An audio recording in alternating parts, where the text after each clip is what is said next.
Assalamualaikum warahmatullahi wabarakatuh. Saya Gayu Prayogo, NPM 3 digit dari belakang 025. Baik, pada kelas hari ini saya akan memberikan materi mengenai lembaga jasa keuangan bank. Dalam perekonomian, bank memiliki posisi penting sebagai lembaga keuangan. Bank dapat mempengaruhi kegiatan perekonomian, terutama pelaksanaan kebijakan moneter. Ketika bank sentral menjalankan kebijakan moneter, bank umum berperan sebagai mediator dalam mengendalikan jumlah uang yang beredar. Nah, apa sih yang dimaksud dengan bank itu? Menurut Undang-Undang Republik Indonesia Nomor 10 Tahun 1998 tentang Perbankan, bank adalah badan usaha yang menghimpun dana dari masyarakat dalam bentuk simpanan dan menyalurkan kepada masyarakat dalam bentuk kredit atau bentuk-bentuk lain dalam rangka meningkatkan taraf hidup rakyat banyak. Perbankan merupakan salah satu lembaga keuangan yang berperan penting dalam perekonomian Indonesia. Pendirian lembaga perbankan di Indonesia bertujuan mendukung pelaksanaan pembangunan nasional dalam rangka meningkatkan pemerataan distribusi pendapatan nasional, pertumbuhan ekonomi, dan stabilitas perekonomian menuju peningkatan kesejahteraan rakyat. Nah, jenis bank ada apa aja? Nah, jenis bank itu ada 3. Yang pertama berdasarkan fungsi, berdasarkan kepemilikan, dan berdasarkan organisasi. Baik, saya akan membahas yang berdasarkan fungsi terlebih dahulu, ada 3. Nah, yang pertama ada Bank Sentral. Bank Sentral di Indonesia adalah Bank Indonesia. Bank Indonesia adalah lembaga negara yang bersifat independen dalam melaksanakan tugas dan wewenangnya, bebas dari campur tangan pemerintah dan pihak lain, kecuali untuk hal-hal yang secara tegas diatur dalam undang-undang. Bank Indonesia bertugas mengawal stabilitas moneter, stabilitas sistem pembayaran, dan stabilitas sistem keuangan. Nah, lalu yang kedua ada Bank Umum. Bank Umum disebut juga bank komersial.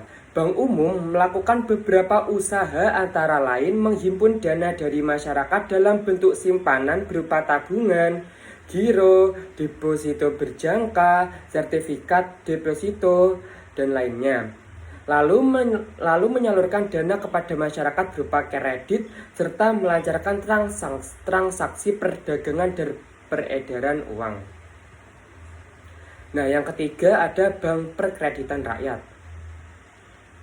Bank Perkreditan Rakyat atau yang biasa kita sebut BPR merupakan bank yang menerima simpanan dari masyarakat dalam bentuk deposito berjangka, tabungan, dan memberikan pinjaman kepada masyarakat.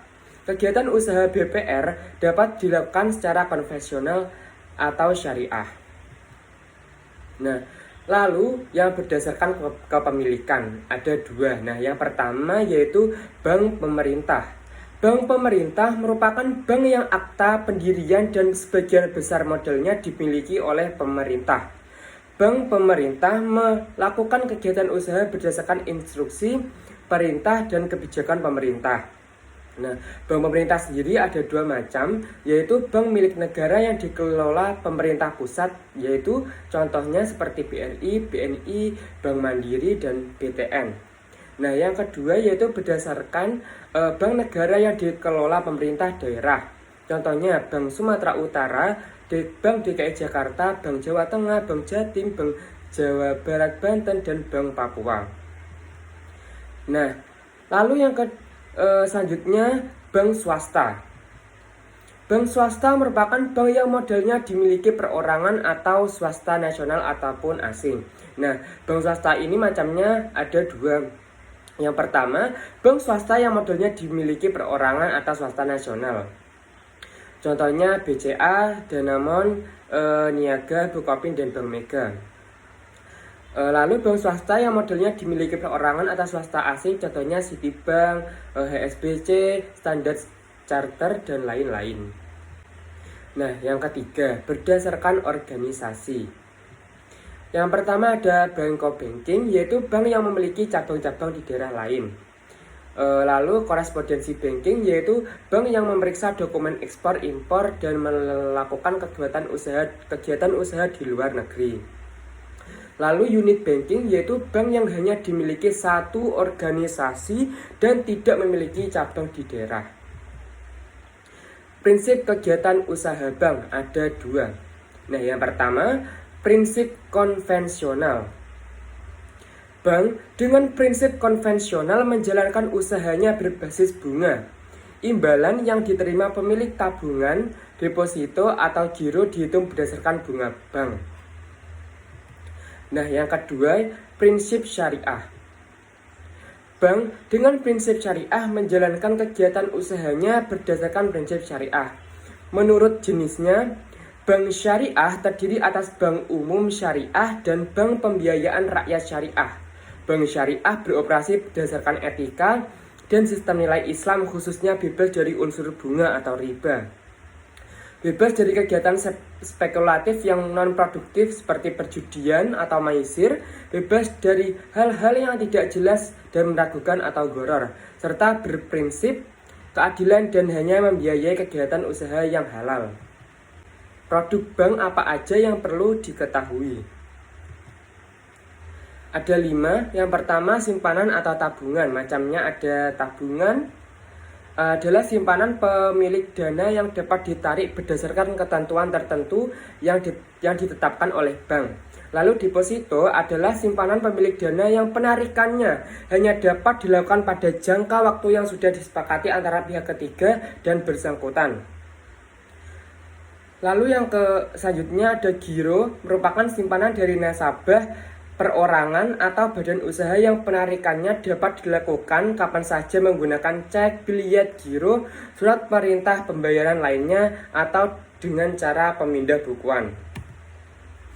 Nah, yang kedua ada kredit. Kredit merupakan jasa perbankan berupa pemberian pinjaman dari kreditur kepada debitur. Manfaat kredit antara lain menambah produktivitas modal, mempercepat peredaran barang, serta memberi kesempatan masyarakat untuk membuka usaha baru. Lalu ada transfer. Transfer merupakan jasa yang diberikan bank atas permintaan nasabah kepada penerima di tempat lain dalam pengiriman uang antar bank. Pihak yang terlibat dalam transaksi transfer adalah nasabah, bank penarik, bank tertarik, dan penerima dana. Nah, yang keempat ada safe deposit box. Layanan safe deposit box merupakan jasa yang diberikan bank atas penyewaan kotak penyimpanan harta atau surat-surat berharga yang didesain secara khusus. Biasanya barang yang disimpan di dalam safe deposit box ini merupakan barang yang bernilai tinggi. Lalu yang kelima yaitu bank card. Bank card merupakan kartu plastik yang dikeluarkan bank untuk nasabah sebagai alat pembayaran di tempat tertentu seperti pusat perbelanjaan, taman hiburan, swalayan, atau supermarket. Nah, contoh bank card ini ada 4, yaitu kartu kredit, kartu debit, kartu ATM, dan electronic money. Nah, lembaga penjamin simpanan. Berdasarkan Undang-Undang Republik Indonesia Nomor 24 Tahun 2004 tentang Lembaga Penjamin Simpanan, merupakan suatu lembaga independen berfungsi menjamin simpanan nasabah dan aktif dalam memelihara stabilitas sistem perbankan serta sesuai kewenangannya. Teman-teman, itu tadi pemaparan materi dari saya mengenai lembaga jasa keuangan bank. Saya Gayo Prayogo undur diri, kurang lebihnya mohon maaf. Wassalamualaikum warahmatullahi wabarakatuh.